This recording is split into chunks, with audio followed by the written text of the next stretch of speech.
నమస్తే.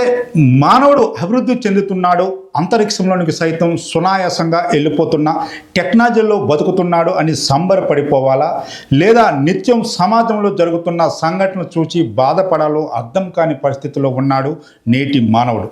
ప్రస్తుతం సమాజంలో జరుగుతున్న హత్యలు, కొడుకు తండ్రిని, భార్యను భర్త, భర్తను భార్య, కూతురిని కన్న సొంత తల్లిదండ్రులే కడతేల్చిన సంఘటనలు నిత్యం ఏదో ఒక చోట జరుగుతున్న ఈ హత్యలు మానవ బంధాలు, సంబంధాలను ప్రశ్నార్థకం చేస్తున్నవి.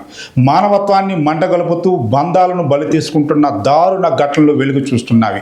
తాజాగా పున్నామ నరకము నుంచి రక్షించవలసిన కొడుకే తండ్రి పాలిట కాలయముడయ్యాడు. అత్యంత పాశవికంగా కొడుకు చేసిన దాడిలో ప్రాణాలు కోల్పోయాడు. సభ్య సమాజం సిగ్గుపడేలా తండ్రి కొడుకుల బంధానికి మచ్చలా నిలిచిన ఈ ఘటన కర్నూలు జిల్లాలో చోటు చేసుకుంది. కోడుమూరు మండలం పులకుర్తి గ్రామానికి చెందిన రామాచారిని కుమారుడు వీరస్వామి హతమార్చిన ఘటన సంచలనంగా మారింది.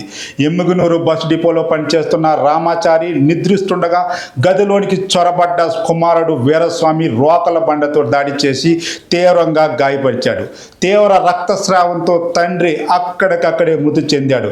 సమాచారం అందుకున్న పోలీసులు వీరస్వామిని అదుపులోనికి తీసుకొని కేసు నమోదు చేసి దర్యాప్తు చేస్తున్నారు. అయితే తండ్రి ఉద్యోగం కోసమే వీరస్వామి ఈ ఘాతుకానికి పాల్పడ్డా లేదా ఆస్తి వివాదాల కారణమా అనేది తెలియాల్సి ఉంది.